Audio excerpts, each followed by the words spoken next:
السلام علیکم ورحمۃ اللہ وبرکاتہ۔ الحمد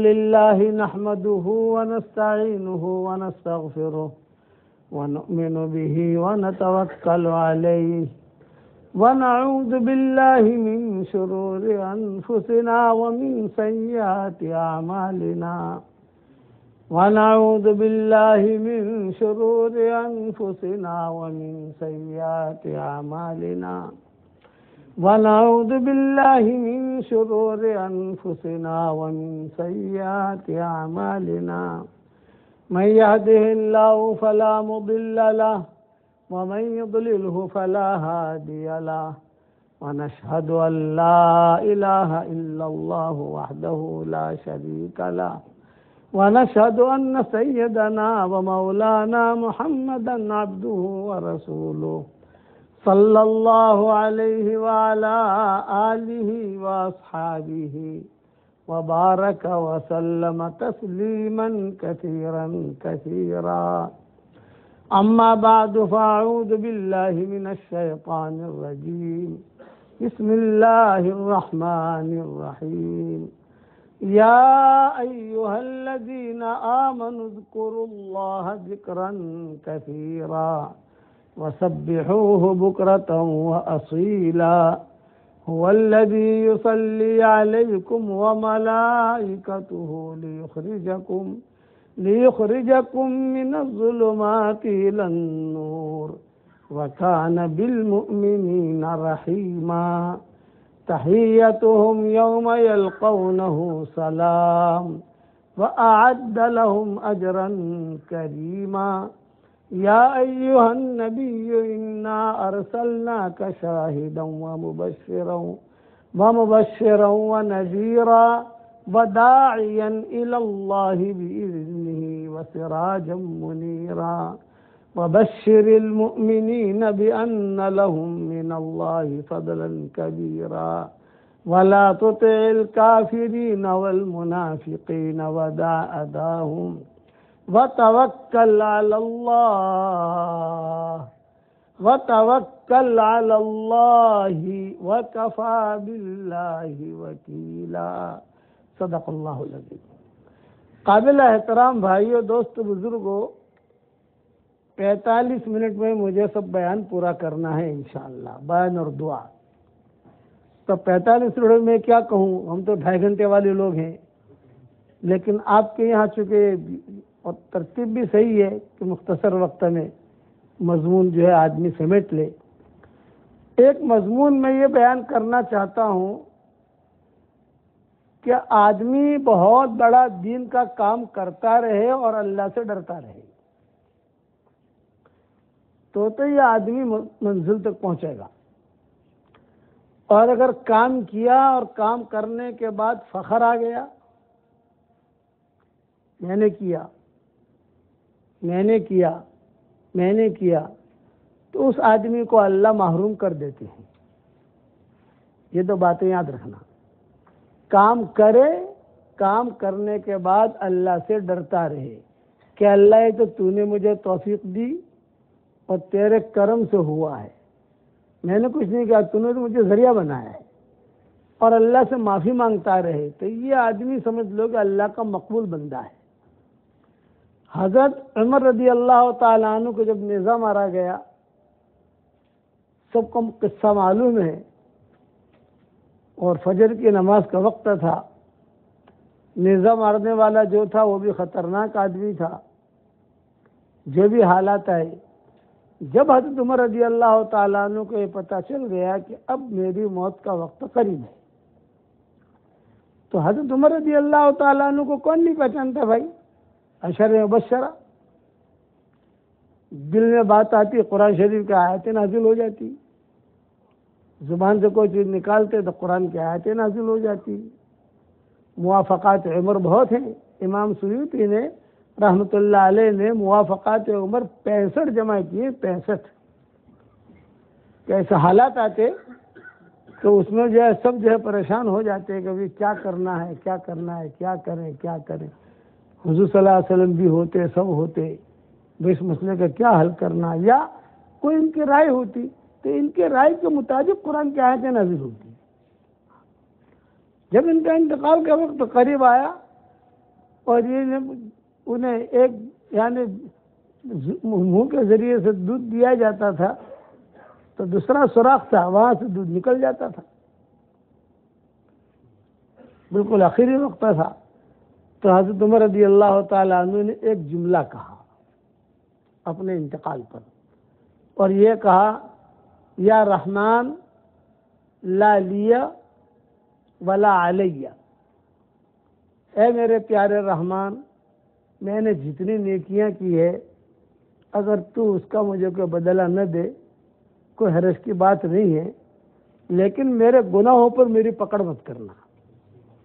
خالق اشر و بشرہ میں سے لا لیا ولا علیہ، لا لیا ولا علیہ، یہ جملہ کہہ رہے تھے حضرت عمر اپنے انتقال پر کہ لا لیا ولا علیہ۔ اتنے میں حضرت عبداللہ ابن عباس رضی اللہ تعالیٰ عنہ آئے دیکھنے کے لیے کیسی طبیعت ہے، کیا ہے کیا نہیں۔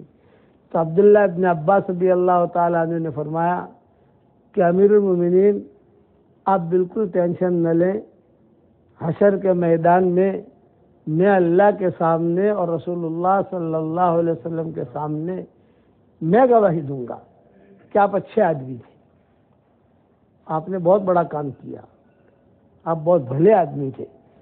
تو حضرت عمر نے اس وقت یہ جواب دیا اپنے انتقال سے پہلے، ہاں بھئی اگر تو میرے بارے میں بھلی بات کرے گا حشر کے میدان میں تو امید ہے کہ اللہ مجھے معاف کر دے گا۔ اتنا بڑا کام کر کے حضرت عمر کے دل میں یہ نہیں تھا کہ میں نے کسریٰ قیصر کو سب فتح کروایا، میں نے یہ کیا یہ کیا یہ کیا، قرآن کی اتنی آیتیں نازل ہو گئی عشر و بشرہ میں سے ہوں، اور جو ہے لیکن صرف ایک بات کہتے تھے لا لیا ولا علیہ، لا لیا ولا علیہ۔ اس لیے آدمی دین کا کام بہت کرے، مساجد بناؤ، مدارس بناؤ، مکاتب بناؤ، جتنا ہو سکے خیر کا کام کرو، لیکن نگاہ کس پر ہو بھائی؟ اللہ پر۔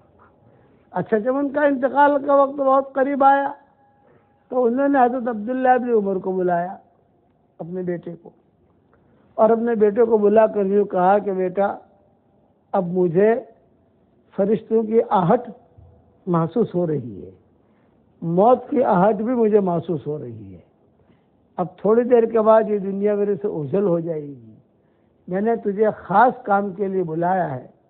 چونکہ بول نہیں سکتے تھے حضرت عمر، تو عبداللہ ابن عمر سے کہا کہ اپنا کان قریب کر۔ تو عبداللہ ابن عمر رضی اللہ تعالیٰ عنہ نے اپنا کان قریب کیا، اور کان قریب کر کے حضرت عمر نے آہستہ سے کہا میری کچھ وصیتیں ہیں، یہ تو نوٹ کر لے۔ ایک وصیت یہ ہے کہ میں دنیا سے جا رہا ہوں، 84,000 کا میں مقروض ہوں۔ اتنی فتوحات ہوئی ہیں ان کے زمانے میں، حضرت عمر کے زمانے میں۔ کسریٰ کے خزانے مدینہ منورہ آئے ہیں، یہ حضرت عمر کے زمانے میں ہوا ہے۔ کسریٰ کا تاج بھی مدینہ منورہ میں آیا، ایک زبردست ممبر اس کا تخت آیا مدینہ منورہ میں، جب اس پر 53 من سونا لگا ہوا تھا، 53 من، 53 کلو نہیں، 53 من سونا تھا اس کے اوپر۔ چھوٹے چھوٹے برج ہوتے ہیں نا، چھوٹے چھوٹے برج، سب سونے کے تھے۔ اتنا مال آیا ہے۔ ان کی زندگی اتنی سادہ تھی حضرت عمر کی۔ ان کا جو ہے کسریٰ کا تاج آیا، تو ایک بڑے میاں تھے مدینہ منورہ میں دیہات کے رہنے والے، انہوں نے اپنے پاؤں سے لات ماری اس کو فٹ بال کی طرح۔ تو کسی دوسرے صحابی نے کہا ارے تمہیں پتا بھی ہے یہ کیا ہے؟ یہ تجھے پتا بھی ہے تم لات مار رہے اسے، تم پتا بھی ہے کیا چیز ہے؟ تو انہوں نے کہا ہاں مجھے پتا ہے یہ کسریٰ کا تاج ہے، یہ کہہ کر دوسرے لات ماری، اور سارے صحابہ دیکھتے رہے۔ اتنا مال آیا ان کے زمانے میں۔ کسریٰ کی بیٹیاں بھی آئی، باندیاں بھی آئی، اس کا قالین آیا 2.5 ایکڑ لمبا تھا، قالین کسریٰ کا 2.5 ایکڑ لمبا، تو حضرت چوڑا لمبا چوڑا، اور مسجد نبوی کے باہر اسے بچھایا گیا قالین کو، اور پھر حضرت عمر نے اسی پر کھڑے رہ کر مشورہ کیا بھئی بتاؤ کیا کرنا ہے قالین کا۔ تو 100% صحابہ نے ایک ہی رائے دی کہ ہماری رائے یہ ہے کہ اسے باقی رکھا جائے اور کسی جگہ پر محفوظ کر دیا جائے، تاکہ قیامت تک کے آنے والے حاجی دیکھیں کہ اللہ تعالیٰ نے کیسی فتوحات کی تھی۔ حضرت عمر نے کہا اور رائے دو، اور رائے دو، کیا رائے ہے، کیا کریں اس قالین کا کیا کریں؟ سونے کی دھاریاں اس کے اوپر تھی، اور ایران کے قالین تو ویسے مشہور ہوتے ہیں، وہ شاہی قالین تھا، علماء نے لکھا ہے 2.5 ایکڑ لمبا تھا یہ قالین، چوڑائی۔ تو حضرت عمر نے کہا رائے دو رائے دو رائے دو، سب نے ایک ہی رائے دی، اسے باقی رکھو، اسے باقی رکھو، تاکہ یادگار رہے، یادگار رہے، یادگار رہے۔ حضرت عمر نے کباری لڑکیوں سے بھی رائے دی مدینہ منورہ میں، میں بتاؤ تمہاری کیا رائے ہے، کیا کرنا چاہیے؟ لیکن باقی رکھو، باقی رکھو۔ پھر حضرت عمر نے کہا، حضرت عمر کی سوچ دیکھو، یہ کہا بھئی یہ یادگار تو ہے لیکن یہ گناہ کی یادگار ہے، اس پر شرابی پی گئی ہے، اس پر زناکاریاں ہوئی ہیں، اس کے اوپر مسلمانوں کے خلاف پلاننگ ہوئی ہے، اس کے اوپر جو گناہ کیے گئے ہیں، تو میں گناہ کی یادگار کو باقی رکھنا نہیں چاہتا۔ حضور صلی اللہ علیہ وسلم کی کوئی چیز ہوتی تو چلو نبی کی چیز ہے، تو حضرت عمر نے اس کو ٹکڑے ٹکڑے کروائے اور ٹکڑے کروا کر مسلمانوں میں اس کو تقسیم کروا دیا۔ یہ اتنا مال حضرت عمر کے زمانے میں آیا تھا، لیکن خود کی زندگی کیسی؟ 84,000 کے مقروض۔ حضرت عبداللہ ابن عمر کو انتقال سے پہلے لسٹ دی ہے حضرت عمر نے، فلاں فلاں فلاں سے میں نے قرضہ لیا ہے، تو میں نہیں چاہتا کہ اللہ کے دربار میں مقروض بن کے پہنچوں، یہ میں نہیں چاہتا، میں نہیں چاہتا کہ میرا اللہ کا معاملہ کوئی رکاوٹ بنے، کوئی چیز، اس لیے یہ قرضہ تو ادا کر دینا۔ اور تو کیسے ادا کرے گا؟ فلاں زمین ہے، ایک زمین کا ٹکڑا تھا، اس کو بیچ کر یہ قرضہ ادا کر دینا۔ عبداللہ ابن عمر نے کہا کہ ٹھیک ہے۔ اب حضرت عمر نے جو لکھوایا، فلاں کا اتنا ہے، فلاں کا اتنا ہے، فلاں کا اتنا ہے، فلاں کا اتنا ہے، فلاں کا اتنا ہے۔ ایک بات تو یہ ہوگی۔ دوسری بات یہ حضرت عمر نے کہی اپنے انتقال پر کہ بیٹا میری خواہش اور تمنا یہ ہے کہ میری قبر حضور صلی اللہ علیہ وسلم اور حضرت ابو بکر کے قریب بنے، یہ میری خواہش ہے، لیکن میں اس پر کچھ کر نہیں سکتا، اس لیے کہ جس گھر میں ہے وہ گھر حضرت عائشہ کا گھر ہے، اور وہ گھر حضرت عائشہ کی تحویل میں ہے، میں ان کو بغیر پوچھے یا کچھ کیے میں نہیں کر سکتا اس کو، لیکن میں درخواست کر سکتا ہوں کہ بیٹا تم جاؤ حضرت عائشہ رضی اللہ تعالیٰ عنہ کے پاس، اور وہاں جا کر کہو کہ مجھے میرے والد نے بھیجا ہے، میرا سلام بھی کہو، اور یہ بھی کہو کہ میرا دنیا سے جانا یہ خیر والا ہو، خاتمہ بالخیر ہو، یہ بھی کہو، اور یہ میری درخواست رکھو کہ میری تمنا ہے کہ میری قبر یہاں بنے، میری درخواست رکھو۔ یہ عبداللہ ابن عمر سے کہا۔ تو حضرت عبداللہ ابن عمر جو ہے امی عائشہ رضی اللہ تعالیٰ عنہ کے پاس آئے۔ امی عائشہ رضی اللہ تعالیٰ عنہ کا گھر اندر کے حصے میں تھا، پہلے پردہ پڑا رہتا تھا، اس کے بعد داخل ہو کر چھوٹی سی جگہ ہوتی تھی، اس کے بعد ایک پردہ پڑا رہتا تھا۔ کوئی اگر آتا تو پہلے پردے سے اسے اندر لے آتے، بٹھا دیتے، اور امی عائشہ جو اندر والا پردہ ہے اس کے پیچھے بیٹھ جاتی اور اس سے پوچھتے تمہارا کیا کام ہے، کیا حدیث سننا چاہتے ہو یا کیا پوچھنا چاہتے ہو؟ تو حضرت عبداللہ ابن عمر نے کہا کہ امی عائشہ سے مجھے مختصر بات کرنی ہے اور پرائیویٹ بات کرنی ہے۔ تو باندیاں ہوتی تھی، ان باندیوں نے کہا کہ بھی ان باندیوں سے کہا کہ امی سے اجازت لو، تو باندی اندر گئی۔ عبداللہ ابن عمر آئے ہیں اور آپ سے کچھ تنہائی میں بات کرنا چاہتے ہیں۔ تو حضرت عائشہ نے کہا ہو سکتا ہے والد کی طبیعت خراب ہو، حضرت عمر کی طبیعت خراب ہو۔ چنانچہ ان کو بٹھا دیا گیا، ٹھنڈا پانی رکھا گیا، کھجوریں رکھی گئی، اکرام کیا گیا۔ پھر حضرت عائشہ نے پوچھا کہو کیا کہنا چاہتے ہو، لیکن پہلے یہ بتاؤ امیر المومنین کا کیا حال ہے۔ یہ پوچھا حضرت عائشہ نے کہ امیر المومنین کا کیا حال ہے بتاؤ۔ تو حضرت عبداللہ ابن عمر نے کہا ہوا اعلی وشک الموت، وہ موت کے بالکل قریب ہے، اب مریں تب مریں، اب مریں تب مریں، یہ حالت ہے ان کی، سانسیں پھول رہی ہے۔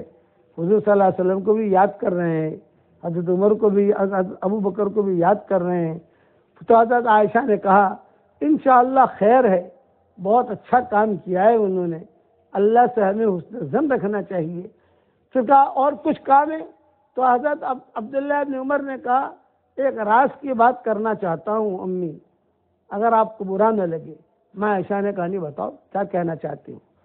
تو عبداللہ ابن عمر نے کہا میرے والد نے سلام کہا ہے اور یہ کہا ہے کہ میری خواہش اور تمنا یہ ہے کہ میری قبر رسول اللہ صلی اللہ علیہ وسلم اور حضرت ابو بکر کے قریب بنے، یہ میری خواہش اور تمنا ہے، اگر آپ اجازت دیں تب وہ انتظام کریں۔ اور میرے والد نے مجھے یہ بھی کہا ہے کہ اگر امی اجازت نہ دیں تو مجھے بقیع میں دفن کرنا۔ ان کی وصیتوں میں یہ بھی حضرت عمر کی، اگر امی عائشہ اجازت نہ دیں تو سمجھ مجھے بقیع میں دفن کرنا، پھر یہاں دفن مت کرنا۔ جب حضرت عائشہ رضی اللہ تعالیٰ عنہ نے یہ بات سنی تو ایسا ہو گیا جیسے سانپ نے کاٹا ہو، ایک دم سے ماں عائشہ خاموش ہو گئی۔ صدیق عبداللہ ابن عمر یہ بھی خاموش ہو گئے۔ اب جب ماں عائشہ خاموش ہو گئی، کوئی جواب نہیں دیا حضرت عائشہ رضی اللہ تعالیٰ عنہ نے، تو عبداللہ ابن عمر نے تھوڑی دیر کے بعد یہ محسوس کیا کہ شاید حضرت عائشہ کی رائے نہیں ہے، تحویل تو ان کی ہے، ملکیت ان کی ہے، حضور صلی اللہ علیہ وسلم جو ہے وہاں دفن ہے، حضرت ابوبکر وہاں دفن ہے، تو اس لیے تو حضرت عبداللہ ابن عمر نے کہا کہ امی میں سمجھ گیا آپ کی رائے نہیں شاید نہیں ہے، اس لیے آپ نے خاموشی اختیار کی ہے، مجھے اجازت دیجیے میں جا رہا ہوں ابا کے پاس، اور ان کے لیے خاتمہ بالخیر کی دعا کیجیے کہ خاتمہ خیر کے ساتھ ہو ان کا۔ حضرت عائشہ نے کہا محلن، محلن کا مطلب یہ تھوڑی دیر ٹھہر جاؤ۔ عبداللہ بن عمر کہتے تھے جب حضرت عائشہ نے کہا محلن تھوڑی دیر ٹھہر جاؤ تو مجھے کچھ امید بندھی کہ شاید اجازت مل جائے۔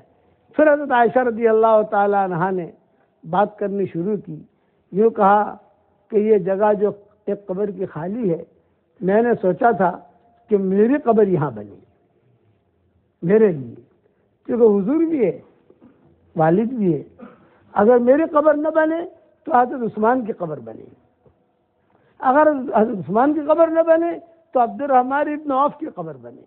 یہ تین نام میرے دل میں تھے جو آج میں نے راست میں بتا دیا۔ حضرت عائشہ نے کہا کہ میں نے سوچا تھا کہ جو بھی امیر آتا جائے، جو بھی امیر مدینہ آئے، اس کو بھی وصیت کرتے جاؤں کہ اب یہ جگہ یا میرا انتقال ہو جائے تو مجھے یہاں دفن کر دینا، تاکہ دونوں کا پڑوس مجھے ملے، اگر میں نہیں تو عبد الرحمن ابن عوف نہیں تو حضرت عثمان رضی اللہ تعالیٰ عنہ، کیونکہ انہوں نے بہت قربانیاں دی ہے، لیکن عمر ہوا احق، یہ جملہ کہا، عمر ہوا احق، عمر کا حق زیادہ ہے، اس لیے کہ عمر کی وجہ سے دین دنیا میں بہت پھیلا ہے۔ عمر ہوا حق، میری طرف سے اجازت ہے کہ آپ کے والد کی قبر یہاں بنے۔ جب عبداللہ ابن عمر وہاں گئے، عبداللہ ابن عمر تو خوش ہو گئے کہ اجازت مل گئی الحمدللہ۔ وہاں گئے تو حضرت عمر سکرات میں تھے، ابرو نکلے۔ تو جب وہاں گئے دیکھا کہ حضرت عبداللہ ابن عمر آئے ہیں تو فوراً جو اشارے سے بلایا، یہ کہا میرے کان میں کہو، اس لیے کہ میرے اندر بولنے کی طاقت نہیں ہے کہ امی نے کیا کہا۔ تو عبداللہ ابن عمر رضی اللہ تعالیٰ عنہما نے آہستہ سے کہا الحمدللہ آپ کو اجازت مل گئی۔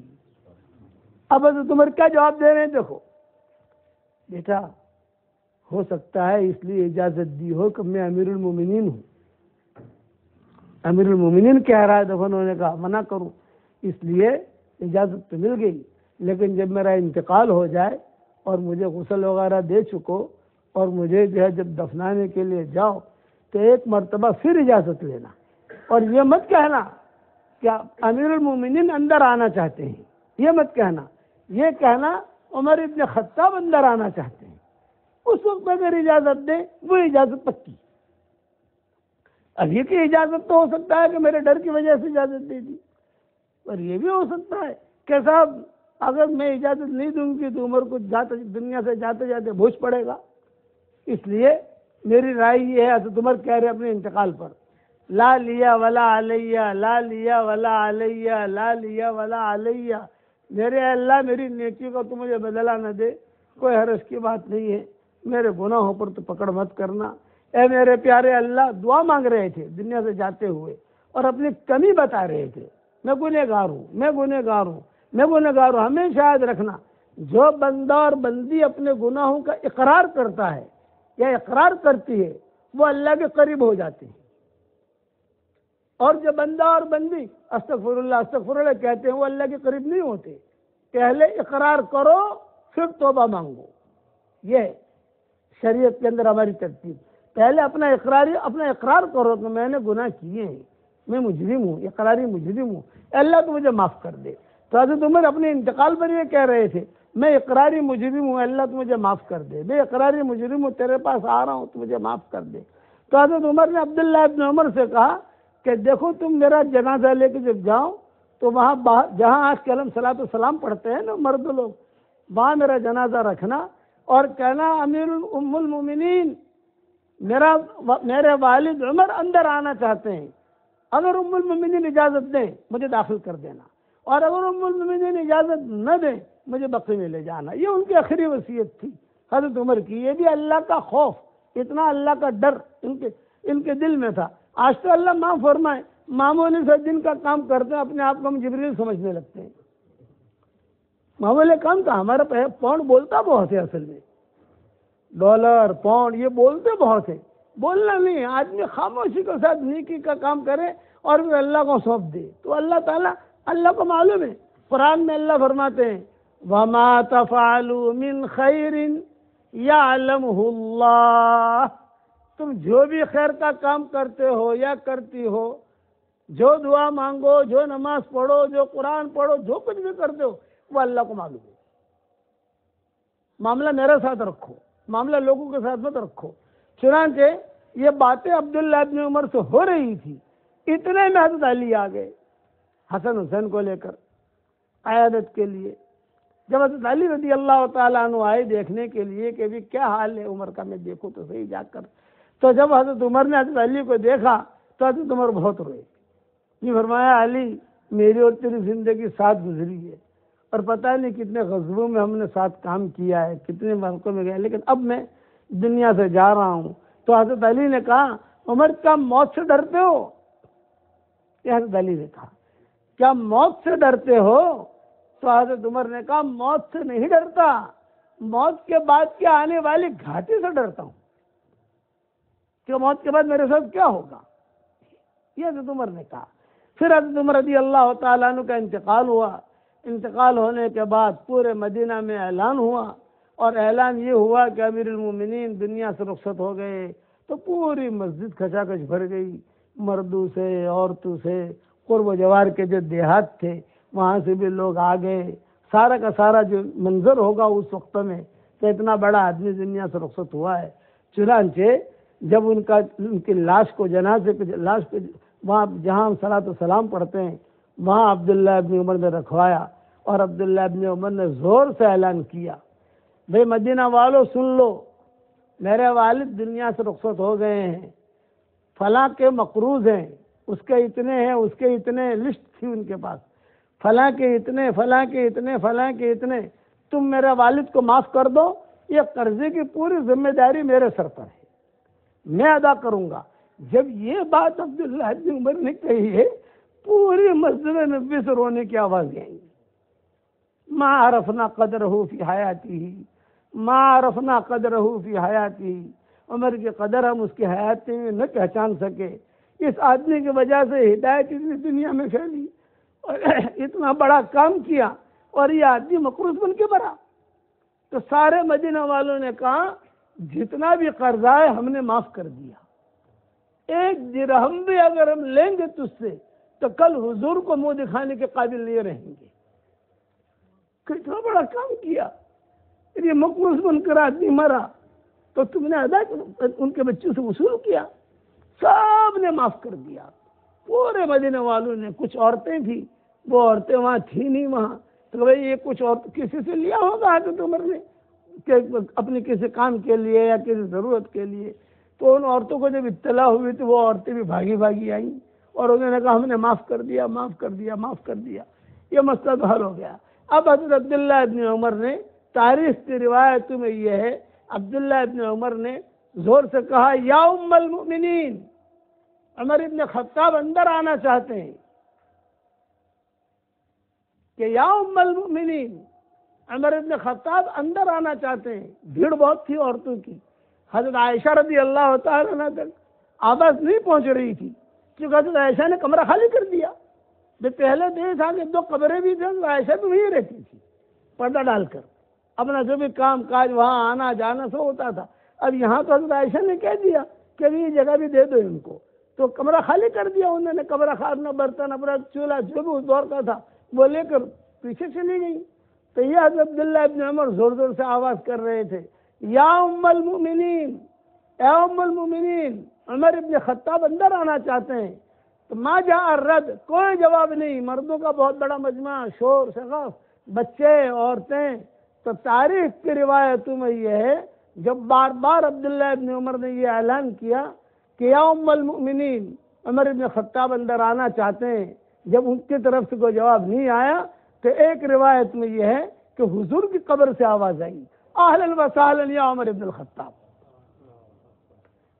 اور دوسری روایت میں یہ ہے کہ ابو بکر کی قبر سے آواز آئی اہلا وسہلا یا عمر ابن الخطاب، آ جاؤ آ جاؤ آ جاؤ آ جاؤ۔ اپنا پڑوسی بنا دیا قیامت تک کے لیے۔ کس کو بنایا؟ جنہوں نے دین کا کام کیا اور لوگوں سے کچھ نہ چاہا، نہ عزت چاہی، نہ جو پیسے چاہے، نہ لوگوں سے جو تعریف چاہی کہ لوگ میری تعریف کریں۔ فَفَوِّضْتُ أَمْرِي إِلَى اللَّهِ، میرا معاملہ اللہ کو سونپتا ہوں۔ جب قبر کھودنے لگی تب حضرت علی آئے۔ جب قبر یعنی اب تو اجازت ہو گئی، جب قبر کھودنے گئی تو عبداللہ ابن عمر قبر کھود رہے تھے، حضرت علی نے پیچھے سے آ کر جھپ ماری اور فرمایا شروع سے میرے دل میں یہی بات تھی کہ یہ جگہ عمر ابن خطاب کی ہے، یہاں اور کوئی دفن نہیں ہو سکتا۔ آدمی کام کرے، کام کرنے کے بعد اللہ کو سونپے۔ جب اللہ کو سونپتا ہے تو میرا اللہ تو جانتا ہے کہ آپ نے 100 پاؤنڈ دیے، مثال دے رہا ہوں میں، کہ آپ نے 1,00,000 پاؤنڈ دیے، کہ آپ نے 50 پاؤنڈ دیے، یا آپ نے اتنا قرآن ختم کیا۔ اور رمضان میں لوگ کہتے ہیں نا میں نے اس رمضان میں 15 قرآن ختم کیے، وہ کہنے کی کیا بات ہے بھائی؟ اللہ کے لیے رکھو۔ کتابوں میں یہ ہے کہ صدقہ اس طریقے سے کرو، صحیح حدیثوں میں آتا ہے صدقہ اس طریقے سے کرو داہنے ہاتھ سے دو کہ بائیں ہاتھ کو پتہ نہ چلے۔ تو اس کا مطلب خالی صدقہ نہیں ہے، اس کا مطلب ہر خیر ہے، اس کا مطلب صرف صدقہ نہیں ہے، اس کا مطلب جو بھی خیر کا کام کرو وہ اللہ کو سونپو، اے اللہ تیرے لیے، اے اللہ تیرے لیے۔ اس لیے ایک نصیحت یاد رکھنا، تنہائی کی نیکی آدمی کو کمال تک پہنچا دی ہے، تنہائی کی نیکی آدمی کو کمال تک پہنچاتی ہے، اور تنہائی کا گناہ آدمی کو زوال تک پہنچاتا ہے۔ تو تنہائی میں آدمی نیکیاں کرے۔ اس لیے آپ مسجد کے لیے آ رہے ہو یا کہیں پر بھی جا رہے ہو، دعا مانگنے کی 2 ترتیب ہے، ایک تو زبان سے آدمی مانگے، اور ایک یہ کہ آدمی جو دل میں مانگے۔ تو دل والی دعا زیادہ قبول ہوتی ہے۔ نماز پڑھنے کے لیے آؤ، دل میں دعا مانگتے مانگتے آؤ، کسی کو پتہ نہ چلے کہ کیا مانگ رہا ہے، لیکن اللہ جانتا ہے کہ کیا مانگ رہا ہے یہ۔ اس لیے میری یہ نصیحت ہے کہ جو بھی ہم کام کریں کس کے لیے کریں بھائی؟ اللہ کے لیے۔ جب اللہ تعالیٰ کے لیے کریں گے تو وہ نیکی اتنی بڑھ کر آئے گی حشر کا میدان میں، وہ آدمی کہے گا اللہ پاک میں نے تو اتنا سارا کیا نہیں تھا، وہ بولے تو نے تو نہیں کیا تھا لیکن تو نے میرے لیے کیا تھا نا، اس کے لیے میں نے اسے سنبھال کے رکھا اور اس کو پالتا رہا، اب اتنا تیرا اجر ہوا ہے، لے جا جنت میں جا۔ اور جو لوگ بعض لوگ کیسے ہوں گے، بہت نیکیاں کر کے آئیں گے، بہت نیکیاں، حدیث شریف میں آتا ہے بہت نیکیاں کر کے آئیں گے، اتنی نیکیاں کر کے آئیں گے کہ فرشتے بھی کہیں گے اللہ پاک بہت سارا مانس ہو کیا آج ہو کوئی ہے، بہت ساری سے، بہت دیندار سے، بہت اچھی ہے، لیکن اللہ کہیں گے نہیں اچھے نہیں ہے، اللہ پاک کو گناہ کیا ہی نہیں ہے، ان کے نام عمل میں کوئی گناہ ہے ہی نہیں، تو اللہ کہیں گے لاؤ نام عمل دکھاؤ۔ نام عمل دیکھیں گے اللہ تعالیٰ اور اس کے پاؤں پہ ماریں گے، وہ لڑکی کا پاؤں یوں ماریں گے، وہ آدمی کا پاؤں بھی ماریں گے۔ فرشتے کہیں گے اللہ پاک یہ فرمایا انہوں نے نیکیاں کی ہے لیکن میرے لیے نہیں کی ہے، نام و نمود کے لیے کی ہے۔ اللہ کے لیے ہم کام کریں، اللہ کے لیے کام تو بڑے بڑے درجے ملیں گے۔ میرے والد صاحب رحمۃ اللہ علیہ فرماتے تھے، یاد رکھنا ایک میری نصیحت، ابا کہتے تھے کہ دین کا کام اللہ کے لیے کریں گے تو نعمتوں کی موسلادھار بارش اللہ جنت میں کرے گا، اور نعمتوں کی بوندا باندی اللہ دنیا میں کرے گا۔ یہ ابا بھری مجموع کہتے تھے، موسلادھار بارش جنت میں، ادنا سے ادنا درجے کے جنتی کو اس دنیا سے اللہ 10 گنا بڑی جنت دے گا، اور 70-72 حوروں سے اللہ نکاح کرائے گا۔ جب یہ ادنا سے ادنا درجے کا جنتی جنت میں داخل ہوگا تو جو حور ریسپشن میں کھڑی ہوئی، ریسپشن میں حدیثوں میں آتا ہے 40 سال تک دیکھتا رہے گا۔ کتنے سال بھائی؟ دنیا کے 40 سال نہیں، وہاں کے 40 سال کھڑا کھڑا دیکھ رہا ہے، 40 سال۔ ہاں، اس کا رخسار دیکھ رہا ہے، اس کے بال دیکھ رہا ہے، اس کے گال دیکھ رہا ہے، اس کی آنکھیں دیکھ رہا ہے، اس کا گلا دیکھ رہا ہے کہ گلے کا وہ پانی پیے گے تو پانی پہ جاتا ہوا دکھائی دے گا، دل دکھائی دے گا، دل، وہ حور کا دل دکھائی دے گا، اور دل کے اندر شوہر کی کتنی محبت ہے وہ بطور پیمانے کے دکھائی دے گی، بطور پیمانہ۔ دنیا کے اندر تو کوئی عورت اپنا دل نہیں دکھا سکتی، اللہ تعالیٰ بدلہ دے گا اس کو، کس کو؟ جس نے اللہ کے لیے کیا ہے۔ جب 40 سال پورے ہو گئے تو داہنی طرف والی حور جو اوپر ہوگی وہ کہے گی، یا عبدا من عباد اللہ، اے اللہ کے بندوں میں سے ایک بندے، 40 سال تو نے دیکھنے میں گزار دیے، میرا بھی کوئی حق ہے کہ نہیں؟ اب اوپر والی کو دیکھ رہا ہے، 40 سال، 80 سال ہو گئے بھائی۔ پھر بائیں طرف والی حور جو ہوگی وہ کہے گی، یا عبدا من عباد اللہ، اے اللہ کے بندوں میں سے ایک بندے، 80 سال تو نے دیکھنے میں گزار دیے، میرا بھی کوئی حق ہے کہ نہیں؟ اب بائیں طرف والی کو دیکھ رہا ہے، آنکھوں میں سے پانی نہیں نکلے گا، گردن میں تکلیف نہیں ہوگی، اور کسی قسم کا کوئی ٹینشن نہیں ہوگا۔ آپ مسجد سے باہر چلے جائیے، آپ کی کار کھڑی ہے، آپ صرف 40 منٹ کھڑے کھڑے دیکھیے، آپ اپنی کار کو 40 منٹ دیکھو گے، انشاءاللہ لوگ آپ کو دیکھیں گے کہ سب گانوں سے گئے ہو، 40 منٹ بھی ہو چاہیے۔ اور وہ امریکہ وغیرہ میں تو آپ 15 منٹ اگر کسی کار کو دیکھو کھڑے کھڑے اکیلے، پولیس آ جائے گی کہ کھڑا کھڑا کیوں دیکھ رہا ہے۔ آپ سمجھے گے نہیں؟ سان فرانسسکو میں ہمارے ساتھ معاملہ ہوا ہے کہ میں کھڑا کھڑا تھا، وہ ٹن ابھی یار کھڑا کھڑا کیا کر رہے ہو تم؟ اور وہاں 120 سال دیکھنے میں گزریں گے، 120 سال، کسی قسم کو کوئی تکلیف نہیں۔ جنت کے اندر نماز نہیں پڑھنی، چھٹی۔ جنت میں چلے بھی نہیں جانا، چھٹی۔ جنت میں 3 چلے کی تشکیل نہیں ہوگی۔ جنت کے اندر عورتوں کو کھانا نہیں پکانا، مردوں کو دکان نہیں کھولنی۔ جنت کے اندر مردوں کو ڈیوٹی پر نہیں جانا، میں IT کرتا ہوں، میں بزنس کرتا ہوں، اتنے گھنٹہ کام کرتا ہوں، کچھ نہیں۔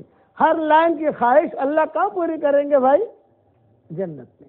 مکانات کی لائن کی خواہش، گھومنے پھرنے کی لائن کی خواہش، کھانے پینے کی لائن کی خواہش۔ جنت میں ٹوائلٹ نہیں ہے، یہ ایئرپورٹ پر سب جگہ لکھا ہوتا ہے مین وومن مین وومن مین وومن، جنت میں ٹوائلٹ ہے ہی نہیں۔ ہم کھائیں گے تو جائے گا کہاں؟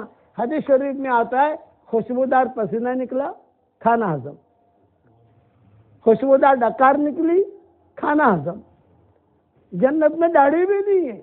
اہل جنت جرد مرد مکحلین، جنت کے اندر جو ہے عورتوں کے لیے برقع بھی نہیں ہے، جنت میں رات بھی نہیں ہے، رات کی بھی چھٹی۔ جنت میں سورج بھی نہیں ہے، سورج کی بھی چھٹی۔ لا يرون فيها شمس ولا زمهريرا۔ قرآن دیکھو، قرآن، میں نے میری کتاب بکھرے ہوتے میں انداز ہے کہ 4 جلد میں یا 5ویں جلد میں جنت کا پورا مضمون تو نہیں لکھا ہے، لیکن اچھا خاصا مضمون میں نے لکھ ڈالا ہے وہاں۔ ہر لائن کی خواہش اللہ جنت میں پوری کرے گا۔ تو وہ جنت کب ملے گی بھائی؟ دنیا میں دین کا کام کریں گے اللہ کے لیے، سب کریں گے انشاءاللہ۔ اور ایک بات یہ بتا دوں آپ کو کہ جنت کے اندر کوئی ٹینشن والی چیز ہے ہی نہیں، بس صرف ایک مرتبہ ٹینشن آئے گا، مختصر سا۔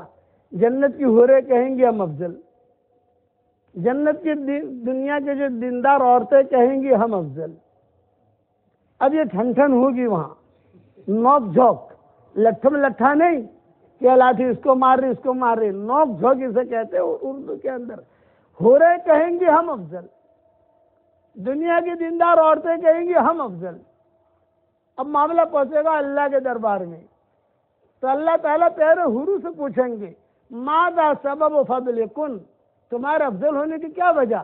تو وہ حوریں کہیں گے اللہ پاک ہمیں حیض نہیں، ہمیں نفاس نہیں، ہمارے منہ میں بدبو نہیں، ہمارے بالوں میں جو ہے جوئیں نہیں، ہمارے بدن کے اوپر عنبر لگا ہوا ہے، عود لگا ہوا ہے، مشک لگا ہوا ہے، اور ہم کسی کو پیٹ سے نکلے نہیں ہیں، ہمارے پیٹ سے کوئی نکلا نہیں ہے، اپنی تعریف کے پھول وہ حوریں باندھے گی، تو دنیا کی دیندار عورتیں بھی خاموش تو نہیں رہتی نا بھائی، ان کو بھی تو بولنے کی ضرورت ہے نا۔ ہاں، ہمارے حضرت جی رحمۃ اللہ علیہ فرماتے تھے ایک مرتبہ جرمنی کے اندر جھوٹ کا مقابلہ ہوا، جھوٹ کا، تو لوگوں نے جھوٹ بولنے شروع کیے تو کسی کو انعام نہیں ملا۔ ایک آدمی آیا پیچھے سے، اس نے کہا بھی میرا بھی جھوٹ سن لو، کہ بتاؤ، یہ کہ 10 عورتیں بیٹھی ہوئی تھی اور سب خاموش تھی، کہاں سے فرماتے تھے اسے انعام مل گیا، یہ نہیں ہو سکتا۔ تب عورتیں وہاں بھی تو خاموش نہیں رہے گی دیندار عورتیں، تو دیندار عورتیں کہیں گی اللہ پاک اللہ پاک، ہماری سانبھڑو، اللہ کہیں گے محلن۔ محلن کا مطلب ٹھہرو ٹھہرو، پہلے ان کا کہہ لینے دو۔ اب وہ جب وہ اپنی تعریف کر رہی ہیں وہ ہو رہے، تو یہ عورتیں وہاں پیچھے سے کو کھڑی ہوگی، اللہ پاک ہماری، اللہ کہے گا تم کو بھی ٹائم دیا جائے گا۔ اب سب جب کہہ چکی ہو رہے تو اللہ تعالیٰ ایک جملہ پوچھیں گے، حل بقی عندکن شیئا، کوئی چیز بچی؟ پوچھیں گے حوروں سے، سب دلیلیں آ گئی، کچھ اور کہنا چاہتی ہو؟ تو وہ حوریں جو خاموش ہو جائیں گی کہ سب ہو گیا، جتنا ہمارا پٹورے میں تھا سب دے دیا، سب نکال دیا، سب بول لیا۔ اب اللہ تعالیٰ متوجہ ہوں گے دنیا کے دیندار عورتوں کی طرف اور کہیں گے کہ تمہارے افضل ہونے کی کیا وجہ؟ تو دنیا کی دیندار عورتیں کیا کہیں گی؟ اللہ پاک ہم نے روزے رکھے ہیں، ان حوروں نے روزے نہیں رکھے، ہم نے نمازیں پڑھی ہیں، ان حوروں نے نمازیں نہیں پڑھی، ہم نے گرمی کے مہینے میں حج اور عمرے کیے ہیں، گرمی کیا ہوتی ہے، حج عمرہ کیا ہوتا ہے، یہ حوریں کیا جانے۔ اللہ پاک ہم نے بچے جنے، بچے جننے میں کتنی تکلیف ہوتی ہے، یہ حوریں کیا جانے۔ اللہ پاک ہم نے ہمارے شوہروں کی خدمت کی ہے، یہ حوروں کو کیا پتہ شوہر کی خدمت کرنے میں کتنی قربانیاں دینی پڑتی ہے۔ اللہ پاک شوہروں کے کتنے چوچلے ہوتے ہیں برداشت کیے ہم نے، یہ حوروں کو کیا پتہ شوہروں کے کتنے چوچلے ہوتے ہیں، یہ حوریں کیا جانے۔ اب وہ حوریں خاموشی سے سن رہی ہے، آخر میں وہ دیندار عورتیں کہیں گی اللہ پاک ہم نے قرآن پڑھا ہے، ان حوروں کو پتہ نہیں ہے کہ قرآن کیا چیز ہے، اللہ پاک ہم نے تہجدیں پڑھی ہیں، انہیں پتہ نہیں، ہم نے اب اللہ کے راستے میں ہمارے شوہروں کو بھیجا ہے، اور ہم نے ہماری گائے کو بیچا، بیل کو بیچا، بکری کو بیچ کر اللہ کے راستے میں شوہر کو بھیجا ہے، ہم نے بہت قربانیاں دی ہیں، بچہ جننے میں تکلیف، بچے کو بڑا کرنے میں تکلیف، شوہر کی خدمت کرنے میں تکلیف، ساس کی خدمت کرنے میں تکلیف، خسر کی خدمت کرنے میں تکلیف، ان کو کیا پتا ساس اور خسر کیا ہوتا ہے، یہ حوروں کو کیا پتا۔ اللہ تعالیٰ آخر میں پوچھیں گے حل بقی عندکن شیئا، اب تمہارے پاس کچھ بچا؟ تو دنیا کے دیندار عورتیں کہیں گے اللہ پاک ہمارے پاس کچھ نہیں بچا، ساری دلیل ہم نے دے دی۔ اب اللہ تعالیٰ کہیں گے اللہ اللہ، اللہ کا کیا مطلب؟ فیصلہ ہو رہا ہے، یہ جنت میں اللہ فیصلہ فرمائیں گے، اللہ کا مطلب سنو، اللہ فیصلہ کر رہا ہے، سنو۔ پھر اللہ تعالیٰ کہیں گے میرا فیصلہ ہے دنیا کی دیندار عورتیں افضل ہیں، یہ اعلان ہو جائے گا، اور ان حوروں کے مقابلے میں 70,000 گنا زیادہ خوبصورتی دنیا کی دیندار عورتوں کو دی جائیں گی۔ بڑی زوردار ہے دنیا کی دیندار عورتیں، دنیا میں اپنے شوہروں پر غالب اور جنت میں حوروں پر غالب۔ کیا ماں حضرت ام سلمہ کہا کرتی تھی فغلبنا نساء اہل الدنیا علی نساء اہل الآخرہ، یہ ام سلمہ کا جملہ ہے، فغلبنا نساء اہل الدنیا علی نساء اہل الآخرہ، دنیا کے دیندار عورتیں ان حوروں پر غالب آ جائے گی۔ جنت میں جانا ہے نہ جانا بھائی؟ ارے بتاؤ تو صحیح یار۔ اور ایک خوشخبری دوں، جنت میں اللہ تعالیٰ اپنا دیدار کرانے کے لیے صرف مردوں کو بلائیں گے، عورتوں کو نہیں بلائیں گے۔ میدان میں اللہ تعالیٰ ایک پارٹی رکھیں گے آخر میں، اور دیدار کرانے کے لیے صرف مرد، رجال کا جملہ ہے، عورتیں نہیں ہیں۔ اللہ تعالیٰ کہیں گے جبریل سے اونلی مین، عورتوں کو جا کر کہنا مت بھائی ہاں بن انگلینڈ کا ویزا مجھے نہیں ملے گا، صرف مرد، عورتیں نہیں۔ اب مرد دیکھیں گے تو مرد خوش کہ اللہ نے ہمیں بلایا، اللہ نے ہمیں بلایا، اللہ نے ہمیں بلایا۔ جب یہ لمبی حدیث ہے، مجھے لمبی پوری حدیث تو بیان نہیں کروں گا میں، لیکن ایک ٹکڑا عورتوں کے فضیلت پر بیان کروں گا۔ حدیث شریف میں آتا ہے جب اللہ کا دیدار ہو جائے گا، اللہ تعالیٰ کھلائیں گے، پلائیں گے، ہدیے دیں گے، سب کچھ ہو جائے گا، پھر کتابوں میں آتا ہے کہ مرد سارے کے سارے جب گھر پر جائیں گے، گھر پر جا کر اپنی بیویوں سے کہیں گے آج تو اللہ کا دیدار کر کے ہم آئے، تو وہ عورتیں کیا کہیں گی؟ ماشاء اللہ، ارے اللہ تعالیٰ بہت خوش تھے ہم سے، تو ماشاء اللہ۔ تو آدمی کہے گا یار تو ہر بات میں ماشاء اللہ کہتی ہے، کچھ اور تو اگل، کچھ اور تو بول، کچھ بولتی ہی نہیں۔ تو دیندار عورتیں کیا کہیں گی؟ اللہ تعالیٰ اپنا دیدار کرانے کے لیے مردوں کو تو میدان میں بلایا، اور اللہ نے ہمارا اتنا بڑا اکرام کیا کہ اللہ خود چل کر ہمارے پاس آئے اور کہا اے میری بندی یہ دیکھ لو میں تمہارا رب ہوں۔ یہ جو تجلی کا جملہ آتا ہے نا، تجلی کا اس کا مطلب یہ ہے کہ اللہ تجلی کریں گے دیندار عورتیں، تو دیندار عورتوں کی بڑی فضیلتیں ہیں اور دیندار مردوں کی بڑی فضیلتیں ہیں۔ اب دین پر چلو گے انشاءاللہ۔ اب جنت کو تو میں نے مختصر بیان کیا انشاءاللہ، اللہ تعالیٰ دوسری مرتبہ لائے گا تو جنت کے گانے بھی سناؤں گا انشاءاللہ۔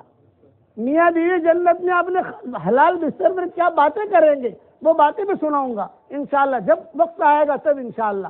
اب تو میں ایک بات اتنی کہتا ہوں، انگلینڈ کے اندر آپ نے پراپرٹیاں بہت بنائی، اللہ بہت برکت دے عافیت کے ساتھ۔ میں کہتا ہوں جنت میں بھی پراپرٹی بناؤ گے انشاءاللہ۔ آسان نسخہ بتا دوں آپ لوگوں کو، 10 مرتبہ سورہ اخلاص پڑھو تو جنت میں ایک بہت بڑا پیلس تیار ہو جاتا ہے۔ 20 مرتبہ پڑھو سورہ اخلاص، 2 پیلس تیار۔ 30 مرتبہ پڑھو 3 پیلس تیار۔ 40 مرتبہ پڑھو 4 پیلس تیار۔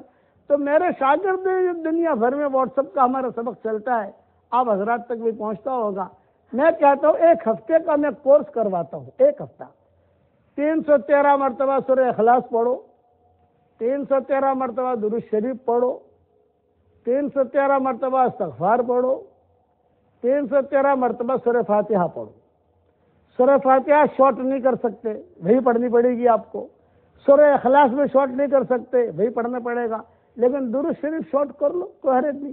صلی اللہ علیہ وسلم، صلی اللہ علیہ وسلم، صلی اللہ علیہ وسلم۔ استغفار بھی شارٹ کر سکتے ہو، اللہم اغفر لی، اللہم اغفر لی۔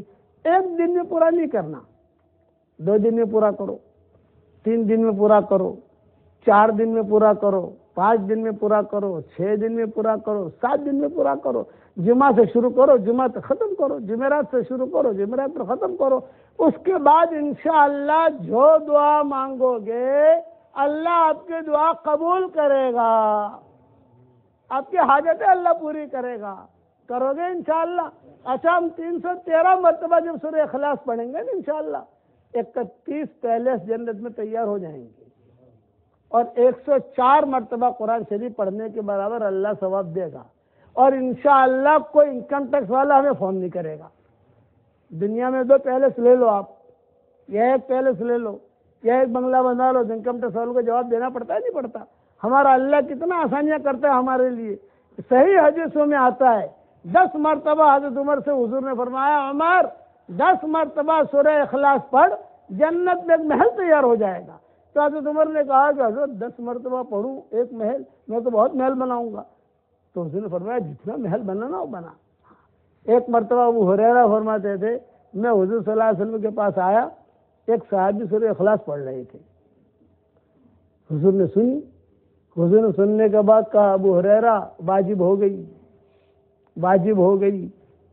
میں نے پوچھا حضرت کیا واجب ہو گئی؟ یہ کہا جنت واجب ہو گئی۔ 1 مرتبہ سورہ اخلاص پڑھنے پر حضور فرما رہے ہیں تو آپ 313 مرتبہ پڑھو گے تو کتنا ثواب ملے گا انشاءاللہ۔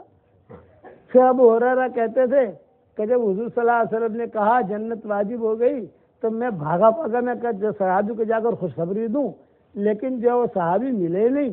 پھر میں نے سوچا یار میں صحابیوں کو ڈھونڈ رہا ہوں، لیکن آج دوپہر کا کھانا میرا حضور کے ساتھ ہے، اگر ان کو ڈھونڈنے جاؤں گا تو میرا کھانا رہ جائے گا، نبی کے ساتھ کھانا کہاں ملے گا مجھے؟ تو میں ان کو ڈھونڈنے نہیں گیا، حضور کے ساتھ کھانا کھایا۔ بعد میں ڈھونڈا وہ صحابی نہیں ملے مجھے، لیکن ابو ہریرہ یہ حدیث بیان کرتے تھے۔ تو میں کہتا ہوں کہ جو اللہ جنت میں پیلس دے سکتا ہے وہ لندن میں بھی دے سکتا ہے، نہیں دے سکتا بھائی؟ اگر زیادہ پیلس بناؤ گے نا انشاءاللہ تو اوپر سے اللہ اتار بھی دے گا جو پیلس یہاں پر، اللہ کے نزدیک کیا مشکل ہے.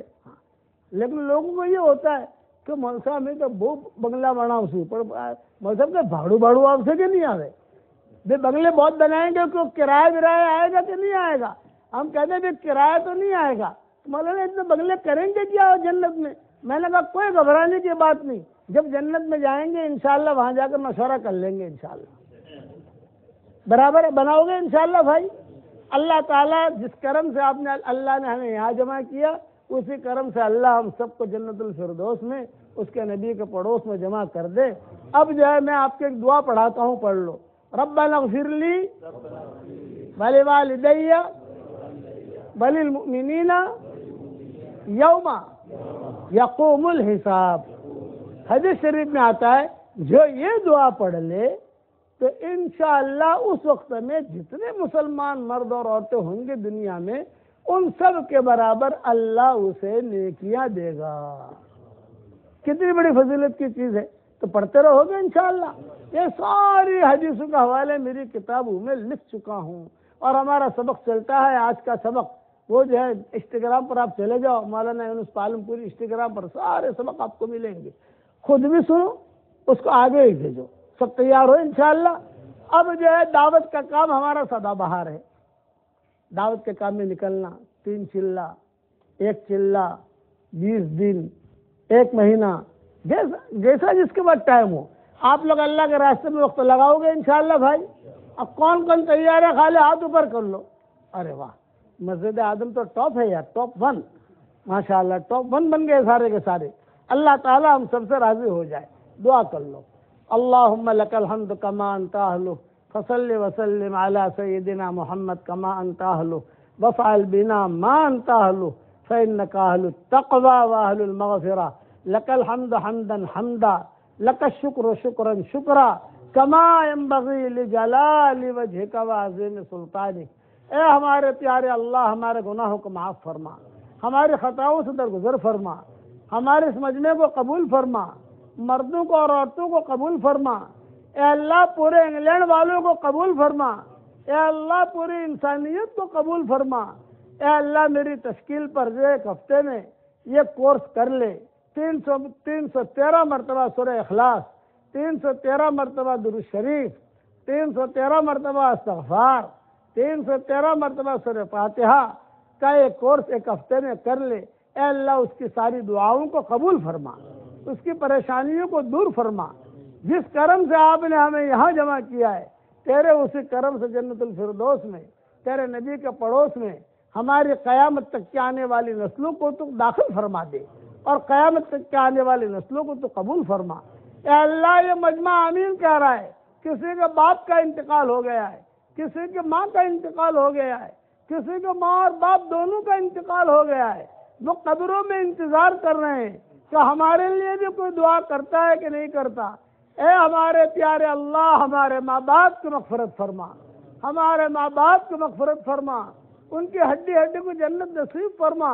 اور جب دنیا سے ہمارا جانے کا وقت آئے کمال ایمان پر ہمارا خاتمہ فرما، کمال ایمان پر ہمارا خاتمہ فرما. اے اللہ ہمیں مانگنا نہیں آتا مگر تجھے دینا تو آتا ہے. اپنے کرم سے تو عطا فرما.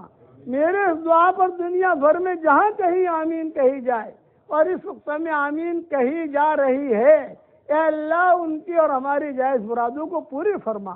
اے اللہ جن کے لڑکے اور لڑکیاں شادی کے لائق ہوں، غیر شادی شدہ ہوں، بہترین جوڑوں کا ان کے لیے انتظام فرما.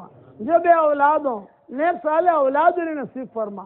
جن کے اولاد ہے مگر نافرمان ہیں ان کے نافرمان اولاد کو فرما بردار بنا دے. اے خوبصورت پردے والے، اے خوبصورت چادر والے، ہمارے عیبوں پر پردے ڈال دے، ہمیں مصطفی الاخیار میں شامل فرما دے. اے اللہ انسان، جنات، جانور، ان میں جو پریشان حال ہو ان کی پریشانیوں کو دور فرما.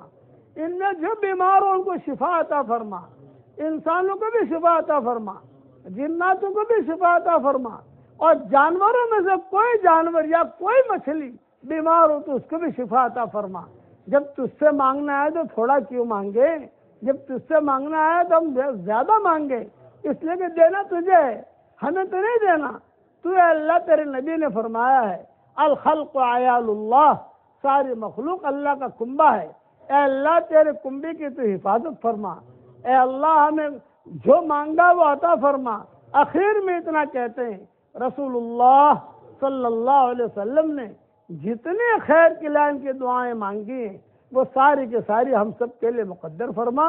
جن شرور سے پناہ چاہیے ہو ان شرور سے تو ہماری حفاظت فرما، اور فضل کرے تو چھٹیاں، عدل کرے تو لٹیاں، ہمارے ساتھ فضل کا معاملہ فرما، ہمارے ساتھ عدل اور انصاف کا معاملہ نہ فرما، ہم سب کو تقوی کا لباس پہنا دے، عافیت کا لباس پہنا دے، زہد کا لباس پہنا دے، تے اللہ لوگوں کی محبت کا لباس پہنا دے، ہماری آنکھوں میں تیری معرفت کا نور اور تیری محبت کا سرما لگا دے، ہماری آنکھوں میں تیری محبت کا سرما لگا دے، اور ہمارے دلوں کے اندر تیری معرفت کا نور کوٹ کوٹ کے بھر دے، ہمارے دین کے سورج کو عروج نصیب فرما۔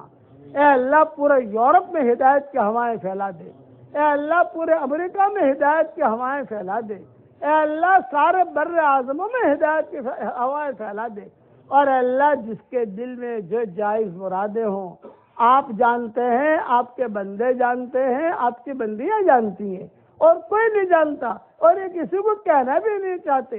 عافیت کے ساتھ ان سب کی جائز مرادوں کو پوری فرما، جو مقروض ہوں ان کے قرضوں کے ادا ہونے کی غیر سے صورت و شکلیں پیدا فرما، اور اپنے فضل و کرم سے ہماری دعاؤں کو قبول فرما۔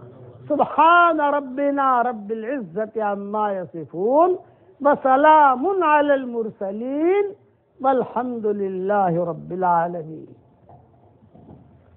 اور ایک وظیفہ بتاتا ہوں آپ لوگوں کو، آج کل گھروں میں جو ہے انتشار بہت ہو رہا، میاں بیوی میں لڑائی، بھائی بھائی میں لڑائی، تھوڑے تھوڑے بات پر اکھڑ جاتے ہیں۔ بہت آسان وظیفہ ہے، جو بھی کھانا پکاؤ اس کھانے کے اندر ایک مرتبہ سورہ فاتحہ پڑھ کے دم کر دو، بس۔ بیوی پکاتے پکاتے دم کر دے، ایک مرتبہ پڑھنے میں کیا جاتا ہے؟ آگے پیچھے ایک مرتبہ درود شریف، بیوی دم کر دے، بچی دم کر دے، بیٹا دم کر دے، کوئی ایک مرتبہ کوئی بھی اور پھر کھانا گھر والے کھاتے ہیں، سب جو پکایا جاتا ہے، پھر کھانا کھاؤ۔ انشاءاللہ اگر یہ عادت ڈالو گے نا انگلینڈ والوں، لندن والوں، تو آپ کے گھر میں انشاءاللہ بیماریاں بھی نہیں آئیں گی، اور انشاءاللہ آپ کے گھر میں کوئی انتشار بھی نہیں ہوگا، محبتیں رہیں گی انشاءاللہ۔ کرو گے؟ گھر جا کر بیگم کو بتا دو انشاءاللہ کہ ایسا کہا ہے حضرت نے، ایک مرتبہ دوں کر دو، بیٹی کر دے، آپ کر دے، اور بھئی کھانا سب مل کے کھاؤ، اور ہمیں بھی کھلاؤ انشاءاللہ۔ کھلاؤ گے انشاءاللہ؟ اللہ قبول کرے گا۔